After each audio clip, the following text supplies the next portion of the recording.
आणि एक सेनापती आलेत म्हणल्यानंतर ती बाई घाबरली, काय झालं काय नाही. ते म्हणले, मी असा असा मुलगा तुमच्याकडे होता का राहायला? हो म्हणले. चांगला होता.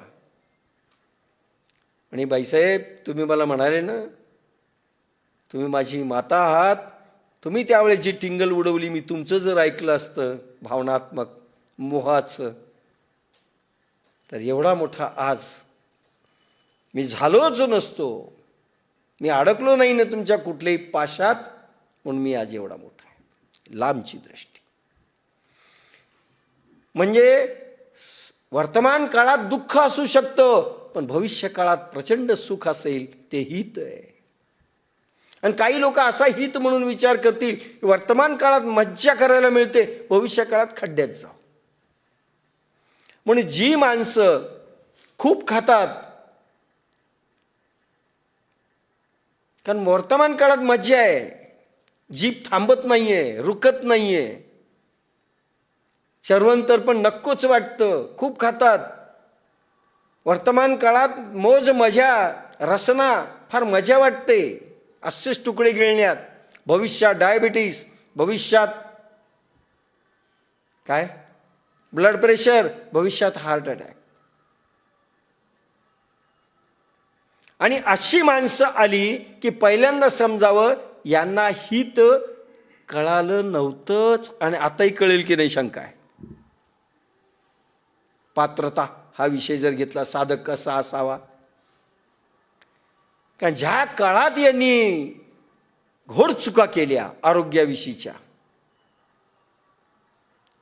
त्याचा परिणाम इकडे वळलेला आहे, ह्या रोगांमध्ये झालेला आहे. हित कळालं पाहिजे, कुठे थांबावं हे कळलं पाहिजे, कोणत्या वयात काय करावं कळलं पाहिजे, कुठे थांबावं कळलं पाहिजे, आपल्या मर्यादा कळल्या पाहिजेत, आपली क्षमता कळली पाहिजे, आपली शक्ती कळली पाहिजे, सगळं कळलं पाहिजे. त्याला हित म्हणतात. एक तर दुसऱ्याला विचारलं पाहिजे, नाही तर स्वतःला कळालं पाहिजे, पण लांब दृष्टी ठेवून पाहिलं पाहिजे. अनेक आपलं आयुष्य असं उद्ध्वस्त करतात की आयुष्यात आम्हाला वेळ नाही, कशालाच वेळ नाही आहे, खायलाही मरायला वेळ नाही, खायलाही वेळ नाही, कशाला वेळ नाही. पैशाच्या मागे एवढे धावतात, आयुष्याचे क्षण आणि आरोग्य पणाला लावून पैसा मिळवतात आणि नंतर मिळालेल्या पैशाने गेलेलं आरोग्य पुन्हा मिळवण्याकरता पैसाही घालवतात. काय झालं मग? पैसाही गेला, आरोग्य गेलं, गाढवही गेलं, तुपही गेलं, दोन्ही गेलं. काय कारण? हित कळालं नाही, नाही कळालं. 99% लोकांना हित कळत नाही, नाही कळत. काही बाबतीत कळेल, काही बाबतीत कळणारच नाही. पैसा पाहिजे आम्हाला, की मोना पैशाशिवाय होतही नाही, पण पैसा हे सर्वस्व नाही, कधीतरी कळालं पाहिजे. त्याच्यापेक्षा कितीतरी प्रचंड आहे. पैसा जरुरी आहे, पण पैशासाठी संपूर्ण जीवन उद्ध्वस्त करणं जरुरी नाही, हे हित कळालं पाहिजे.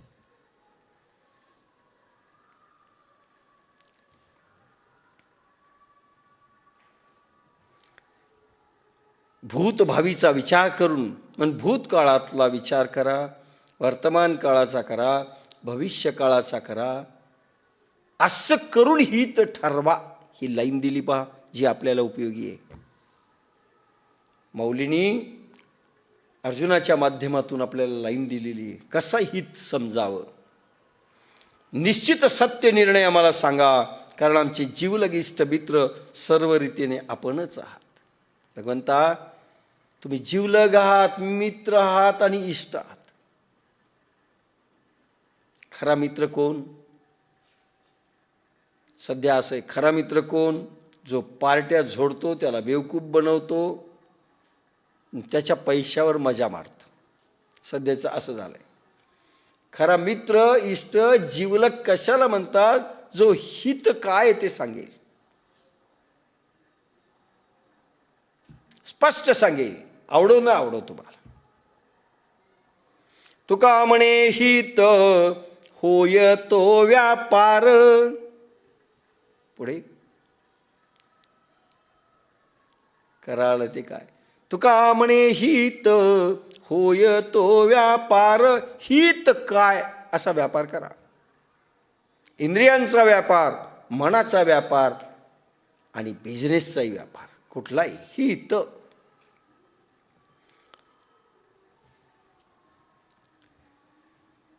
आमचे जीवलगिष्ट मित्र सर्व रीतीने आपणच आहात. तू गुरुबंधू पिता, तू अमुची इष्ट देवता, तूची सदा रक्षिता आपदी अमुते. कोणाला हित विचारावं लक्षात घ्या. शत्रूला जाऊन आपलं हित विचारलं, कोणाला विचारावं? तू गुरु बंधू पिता. आता बंधू शब्द उडवावा लागेल. आताच्या काळात ह्या ओळीमधला एक शब्द उडवावा, बंधू. कारण बंधू इतकं तर कोणी दुश्मन नाही सध्या. तू गुरु बंधू पिता. तू गुरु आहेस, तू बंधू आहेस, आतेभाऊ होता, समवयस्क आहेत आणि पित्याप्रमाणे पण आहे. पहा, त्याच वेळेस त्याचं हित, अशी मनोवृत्ती जो समोर घेऊन जातो. आपल्याकडे माणसं जातात, विचारायला जा ना त्यांच्याकडे, पण जातो नाही, पण ते आपल्याला मला पाहिजे ते बोलतील का? पटलं तर घ्यावं, नाही पटलं तर गेलं. आपल्याकडे ही प्रवृत्ती. आपल्याला पटलं तर हो म्हणावं, नाही तर ते कोणते मागे लागले, नाही म्हणावं, तुमचं नाही पटलं. नाही, तू गुरु बंधू पिता. म्हणजे गुरुचं मोडता येत नाही, मोठ्या भावाचं मोडता येत नाही आणि पित्याचं मोडता येत नाही. यांना स्वाभाविकपणे स्वतःचा स्वार्थ नसतो. म्हणून जे निस्वार्थी आहेत त्यांना आपण राय विचारावी. ज्यांना आपल्याविषयी कळकळ आहे त्यांनाच राय विचारावी, इतरांना नाही. तू गुरुबंधू पिता, तूची सदा रक्षिता, नाही तू अमुची इष्ट देवता. आमचे गुरु बंधू पिता माता कुलदेवता. तुम्ही हो बंधू, सखा तुम्ही हो. तुम्ही हो माता पिता, तुम्ही हो, तुम्ही हो बंधू सखा तुम्ही हो. आणि संकटाच्या वेळी रक्षिता आपणच आहात. आठवायलाय अर्जुनाला, कोणाचं ऐकावं आठवतोय. की अरे संकटात रात्र आणि मित्र त्यालाच म्हणतात जो संकटात कामी येतो. आपली परिस्थिती घसरल्यानंतर जे येऊन उभे राहतात ना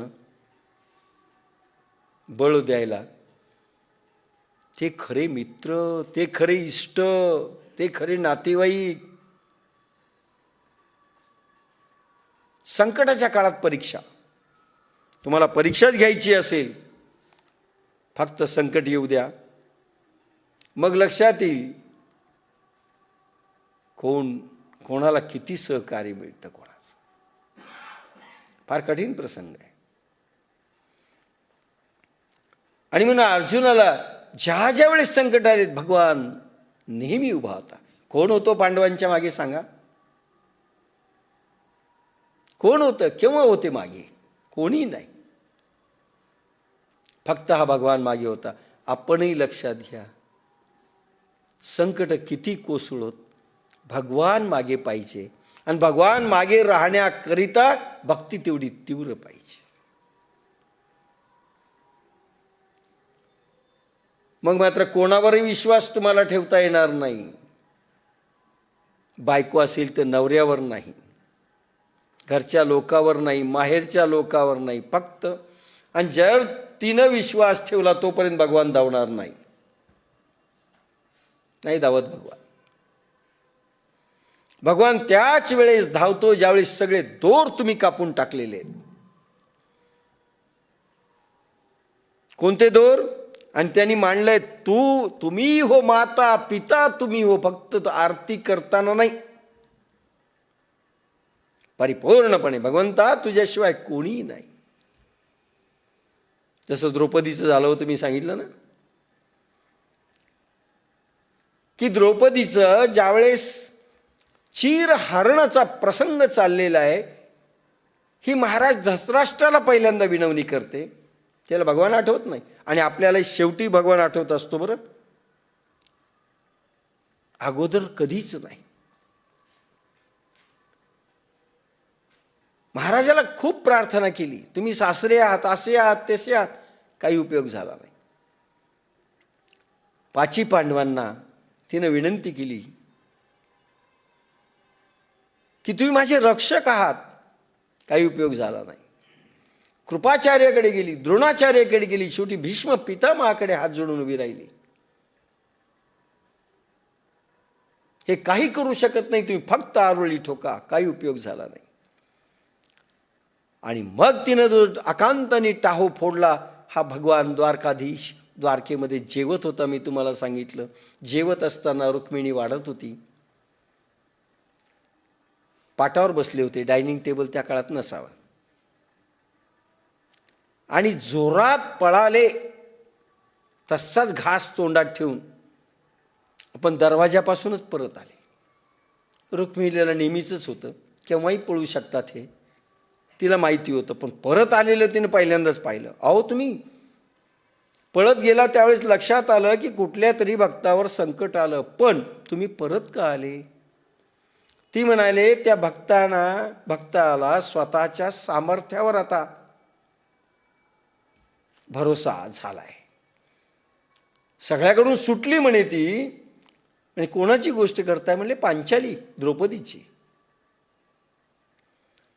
द्रौपदीला स्वतःवर भरोसा झालाय म्हणून दातात पदर तिनं अडकून ठेवलाय. दातात पदर, स्वतःच्या दातावर तिला आता विश्वास आहे, म्हणून परत आलं. आणि ज्यावेळेस शेवटी दातातला पदरही सुटला आणि तिनं अकांताने टाव फोडला, हा द्वारकाधीश मीलभर वस्त्र घेऊन पळाला.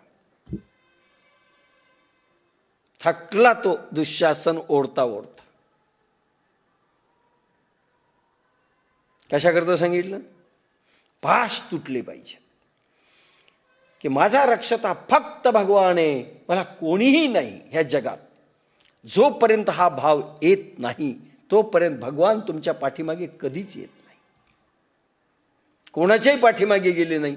आपण last resort, no first resort. भगवंता कोणी नाही मला, फक्त तू आहेस रे, पुन्हा कोणी नाही. हा भाव जोपर्यंत जागृत होत नाही तोपर्यंत हा भगवान पळत नाही. आणि या अर्जुनाला लक्षात आलेलं आहे, पण भगवान तूच आहेस रे, आता तुझ्याशिवाय कोणी सांगू शकत नाहीस. संकटाच्या वेळी रक्षिता आपणच आहात.